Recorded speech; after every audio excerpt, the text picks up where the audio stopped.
Quinto domingo depois do Pentecostes. Evangelho de São Mateus, capítulo 5, versículos 20 e seguintes.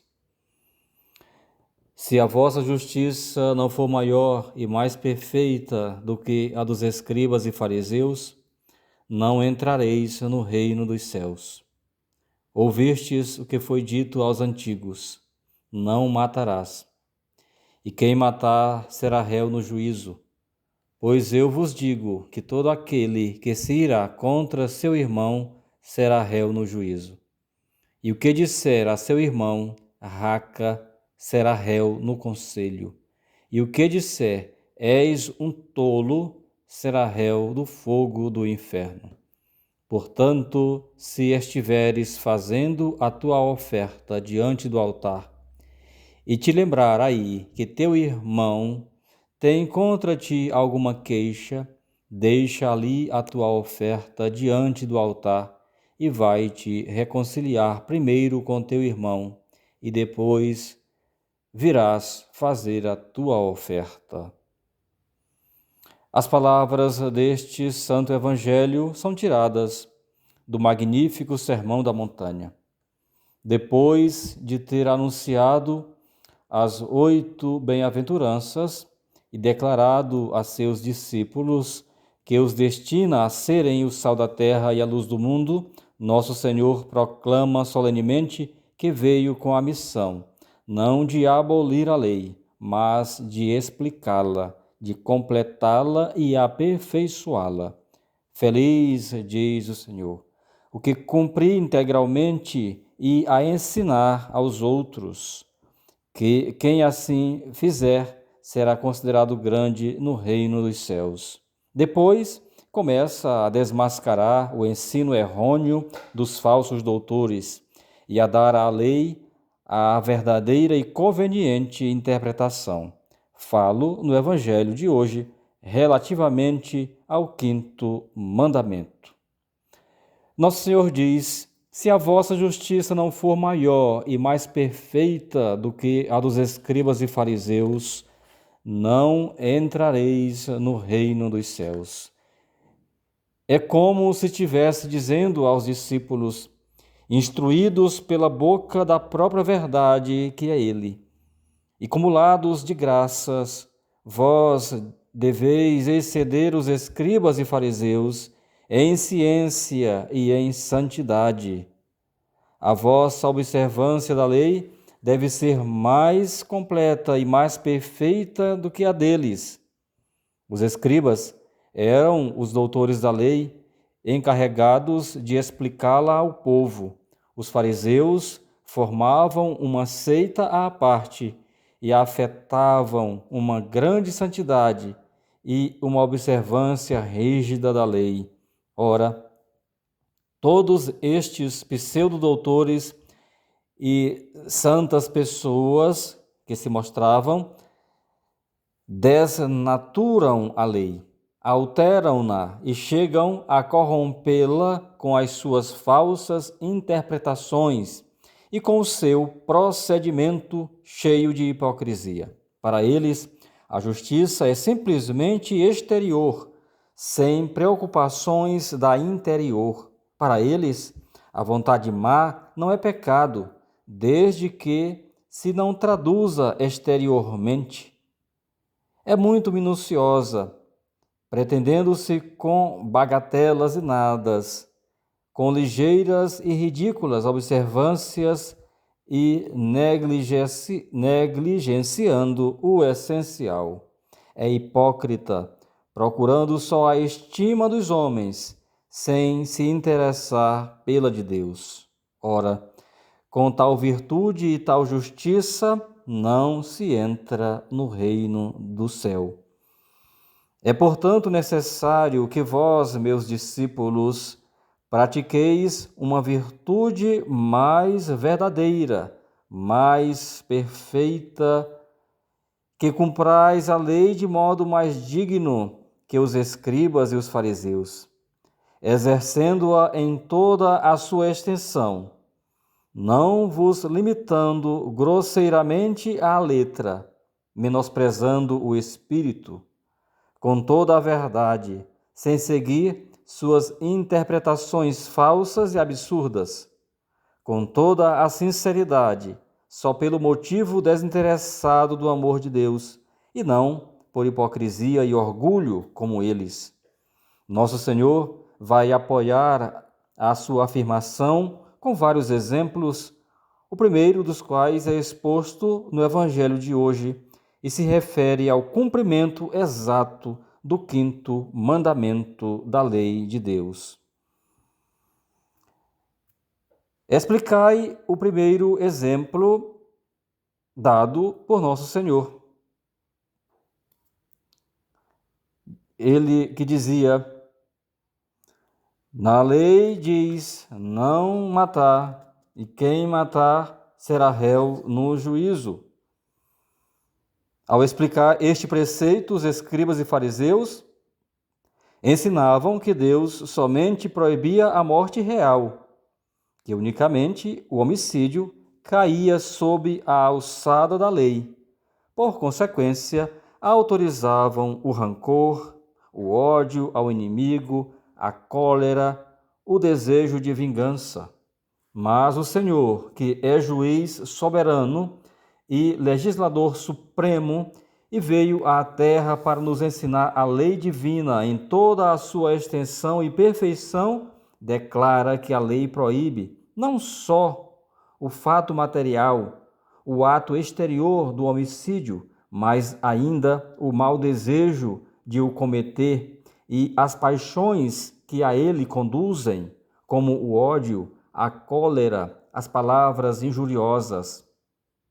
Desta forma, peca contra o 5º mandamento o que guarda e alimenta na alma sentimentos de animosidade, de ódio, de cólera contra o próximo, ou que o ultraja em termos injuriosos, de desprezo ou de indignação.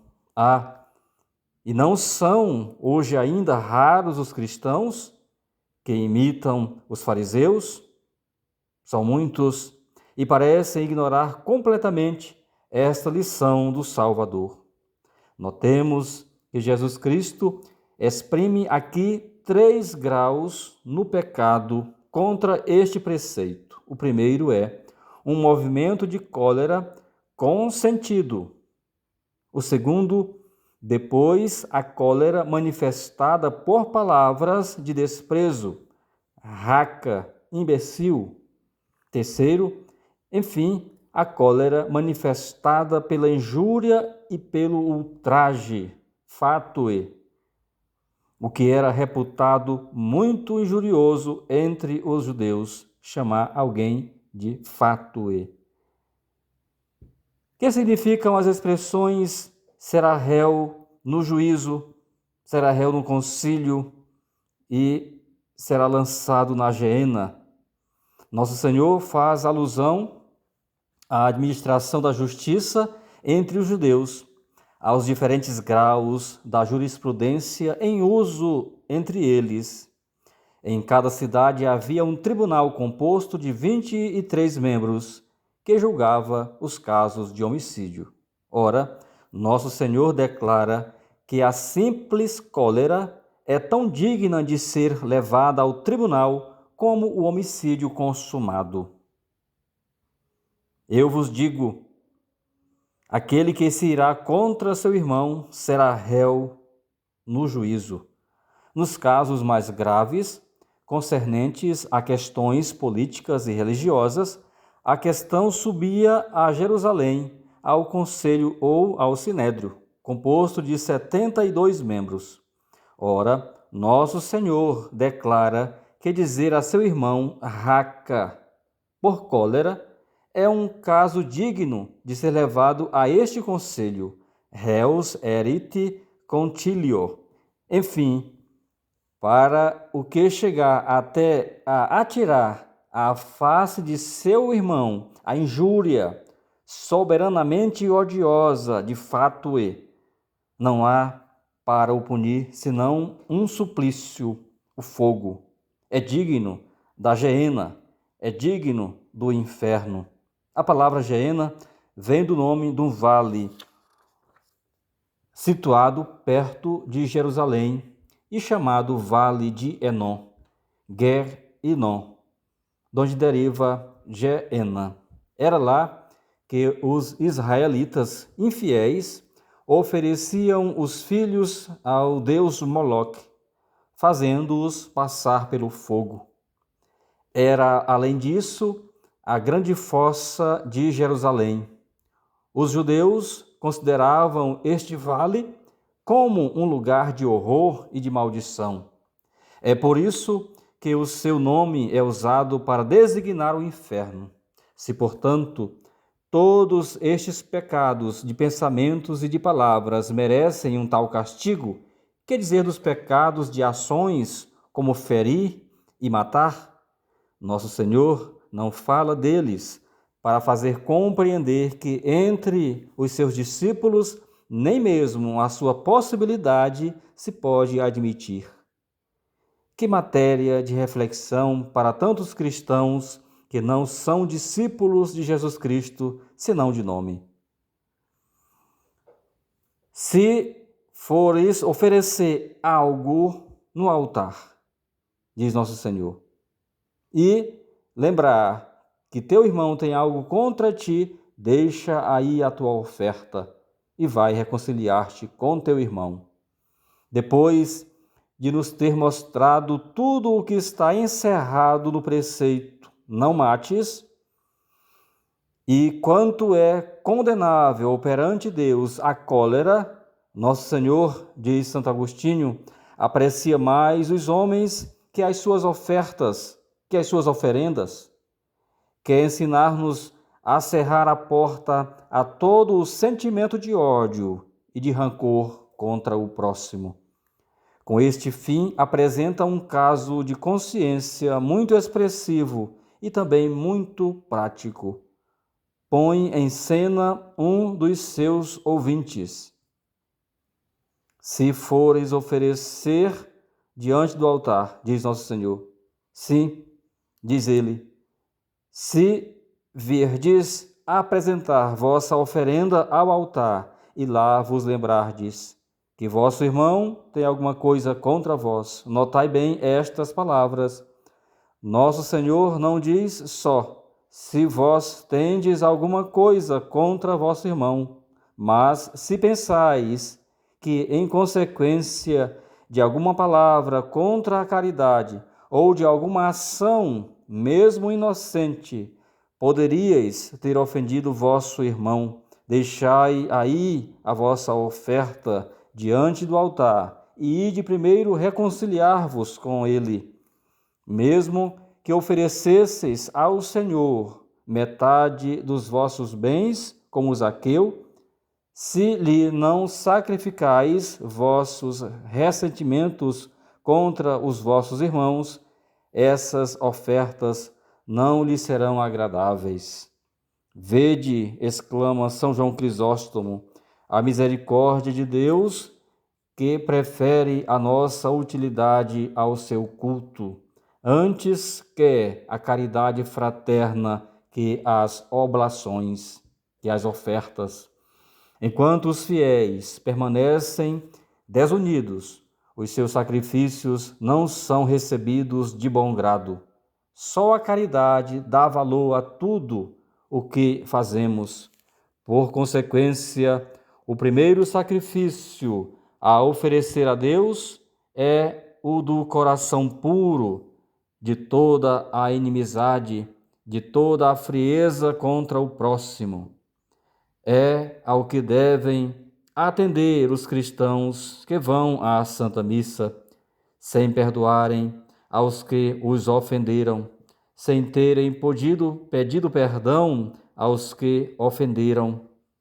Devem saber que, em vez de receber a absolvição dos pecados, se sobrecarregam de um sacrilégio por uma conduta indigna e que na Santa Comunhão comem e bebem a própria condenação.